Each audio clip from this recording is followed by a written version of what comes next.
Hamdan wa syukran lillah. Asyhadu la ilaha illallah, asyhadu anna Muhammadar Rasulullah sallallahu alaihi wasallam alladzi la nabiyya ba'da. Allahumma shalli wa sallim wa barik ala sayyidina Muhammadin wa ala alihi wa ashabihi rasulillahi ajma'in. Inni usikum wa iyaya bittaqwallah faqad fazal muttaqun. Ittaqullaha haqqa tuqatih wa la tamutunna illa wa antum muslimun. Qala ta'ala bil Qur'anil Karim. A'udzu billahi minasy syaithanir rajim. Bismillahirrahmanirrahim. Laqad kana lakum fi rasulillahi uswatun hasanah. Wa qala aidan fil ayatil ukhra fa bima rahmatin minallahi lintalahum walau kunta fadhan ghalizal qalbi lan faddu min haulik fa'fu anhum wastaghfir lahum wa syawirhum fil amr fa iza azamta fatawakkal 'ala Allah innallaha yuhibbul mutawakkilin. Sesungguhnya pada diri Rasulullah SAW terdapat suri tauladan yang baik bagi kamu. Maka disebabkan dengan rahmat Allah jua wahai engkau Muhammad, kamu itu dapat berlaku lemah lembut kepada mereka.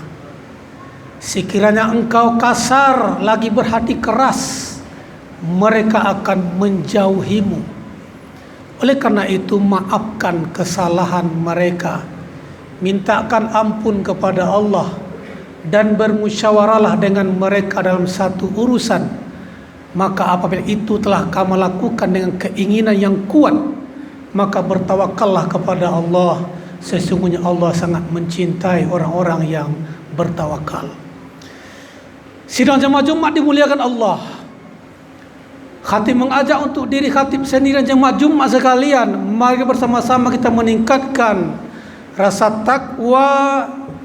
takut kita kepada Allah dengan menjalankan perintah Allah dan menjauhi larangan-larangannya. Sidang jemaah Jumat dimuliakan Allah, kita angkat sebuah tajuk khutbah Jumat yang singkat ini, yaitu ketauladanan Nabi Muhammad SAW dalam kehidupan sehari-hari yang harus kita contoh. Sidang jemaah Jumat dimuliakan Allah, banyak orang yang bisa memberi contoh, tapi sulit orang yang bisa menjadi contoh.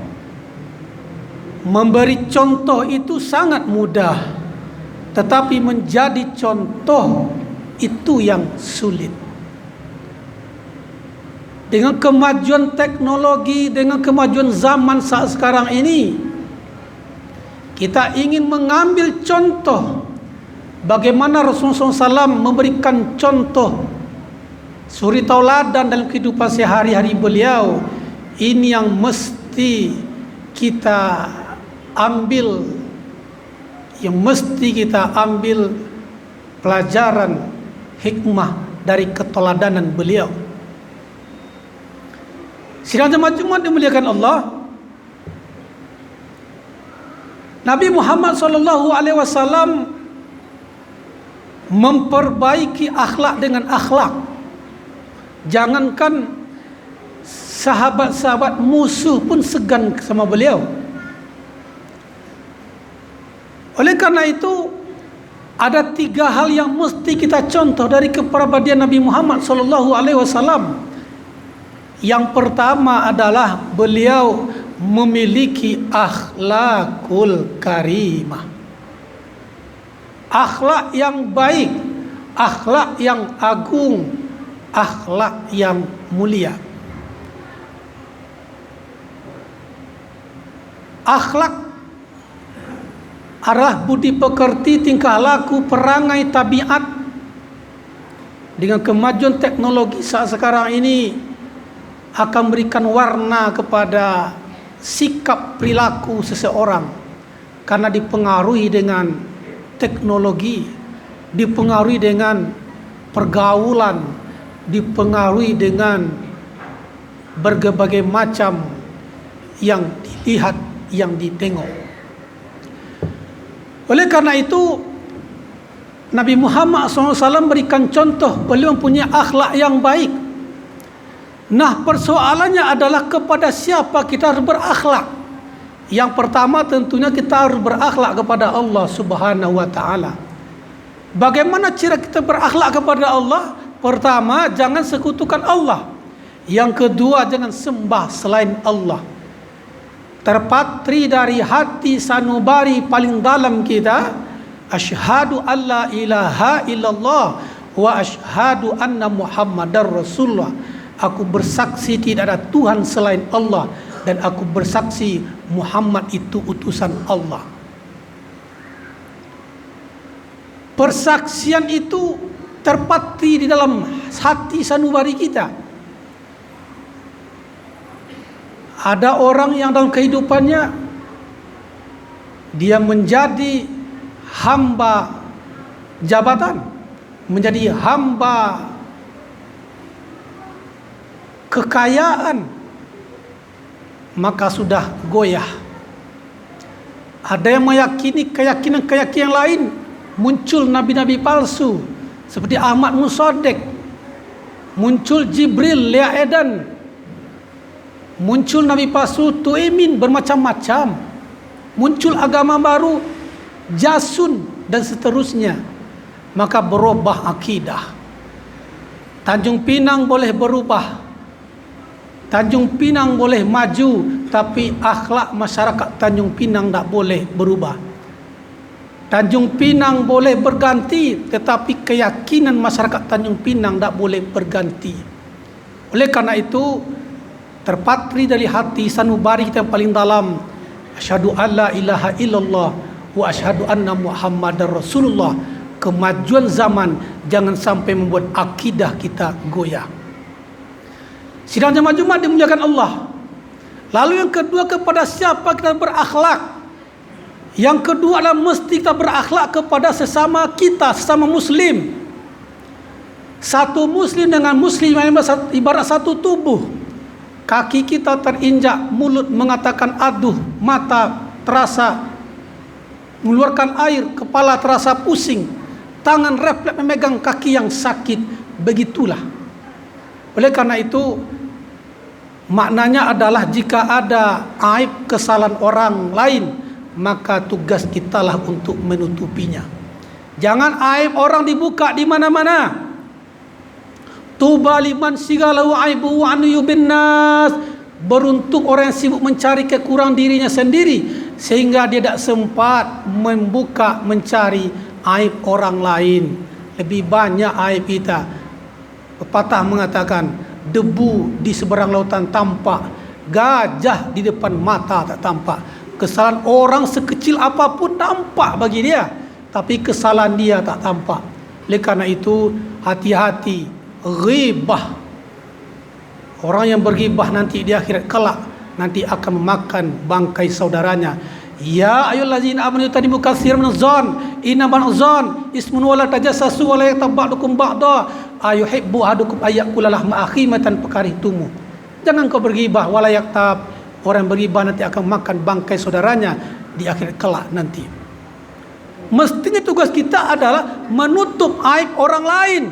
Ada saudara kita, man satara musliman satara fid dunya wal akhirah. Barang siapa yang tutup aib saudaranya, Allah yang akan tutup aibnya ya di dunia sampai-sampai di akhirat kelak. Hari ini dengan kemajuan zaman teknologi, kalau sudah ngumpul 2-3 orang mulai membuka menyebut kesalahan aib orang lain, itu disebut dengan ghibah. Oleh karena itu, akhlak kita kepada sesama muslim ini mesti kita jaga. Jangan sampai perpecahan, jangan sampai adu domba muncul di tengah masyarakat karena lidah. Oleh karena itu, jaga lidah kita. Lidah bentuknya kecil tetapi perginya tajam, lebih tajam daripada pisau silet. Kalau gelas pecah bisa direkat, tapi kalau luka kena lidah, kemana obat hendak dicari. Oleh karena itu jaga lidah, jangan sampai membuat orang pecah, jangan sampai membuat orang bercerai, jangan sampai membuat orang bermusuhan karena lidah. Jaga persatuan, jaga kebersamaan, jaga kekompakan. Itu yang disampaikan oleh Jenderal Panglima Besar Sudirman. Jika engkau ingin menang, engkau harus kuat. Jika engkau harus kuat, engkau harus bersatu. Jika engkau ingin bersatu, maka sambunglah silaturahim. Sidang jemaah Jumat dimuliakan Allah. Akhlak yang kedua yang kita contoh dari kepribadian Nabi adalah beliau dari kecil sudah biasa ditimpa dengan ujian cobaan. Lahir tak pernah jumpa dengan ayah kandung Abdullah. Masih umur 2 tahun dalam kandungan ibu tercinta Siti Aminah, ayah sudah meninggal dunia. 6 tahun umur masih anak-anak, masih kecil, ibu Siti Aminah meninggal dunia. Yatim piatu, umur 6 tahun, dipelihara oleh datuk, oleh kakek. Umur 8 tahun kakek meninggal dunia, kemudian dipelihara oleh paman beliau yaitu Abu Talib. Artinya apa? Dari kecil sudah biasa hidup susah. Hidup ini adalah perjuangan. Tidak ada hidup bin salabin, berjuang. Oleh karena itu anak-anak kita yang sedang pendidikan, sampaikan sahabat mereka, nak, hidupnya perjuangan nak. Jika engkau ingin sukses jadi orang yang hebat nanti di masa yang akan datang, maka engkau harus berani dari kecil, berani hidup susah. Apa maknanya? Rajin-rajin belajar. Bapak cuma tamat SD, nak engkau nanti menjadi lurah. Tak, bapak cuma tamat SD, nak engkau S1, engkau S2, engkau S3. Bapak cuma RT, nak engkau lurah nanti nak.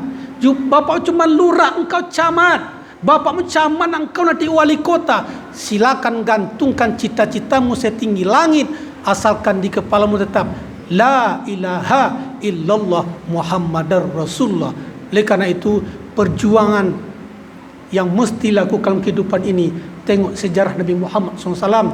Dari kecil tak pernah jumpa dengan ayah, ditimpa dengan ujian cobaan, tapi sudah besar menjadi pribadi yang kuat, menjadi pribadi yang mantap. Sidang jemaah dimuliakan Allah. Yang ketiga yang mesti kita contoh di kepribadian Nabi Muhammad SAW adalah beliau itu ibadahnya sangat luar biasa. Jika ada di antara kita akhlaknya paling baik, yang paling baik adalah akhlak Nabi Muhammad. Jika ada di antara kita paling bersih, maka Nabi Muhammad yang paling bersih hatinya. Bahkan dosa beliau, dosa yang sekarang, dosa yang akan datang, dan dosa yang telah berlalu sudah diampuni oleh Allah. Dalam Al-Quran surah Al-Fatah ayat 2 dikatakan, liyaghfira lakallahu ma taqaddama li dzambi wa ma ta'akhar. Hai Muhammad, dosamu yang lalu, dosamu yang sekarang, dosamu yang akan datang sudah aku jamin ampun, kata Allah. Hati bersih, akhlak terbaik, dosa sudah diampuni, tetapi ibadah beliau di tengah malam sampai bengkak kaki karena rajin sujud kepada Allah Subhanahu wa taala. Bahkan dalam kitab Riyadhus Shalihin karang Imam An-Nawawi dikatakan dalam hadis yang sahih, hadis riwayat Imam Bukhari, beliau beristighfar tidak kurang satu hari satu malam 70 marrah, 70 kali setiap hari setiap malam. Astagfirullahalazim, astagfirullahalazim. Dalam hadis yang sahih diriwayatkan Imam Muslim, beliau beristighfar mi'ah marrah, 100 kali tiap hari tiap malam. Padahal hati bersih, dosa sudah diampuni, akhlak terbaik, sampai bengkak kaki karena rajin sujud, istighfar tidak kurang 70, tidak kurang 100 kali tiap hari tiap malam. Apalah lagi kita, bukan kemenakan Nabi, jauh kita jarak dengan Nabi Muhammad SAW, tidak lepas dari salah, silap dan dosa. Sampai di mana ibadah kita, sampai di mana istighfar kita kepada Allah Subhanahu wa taala. Yang menjawab adalah persoalan masing-masing kita.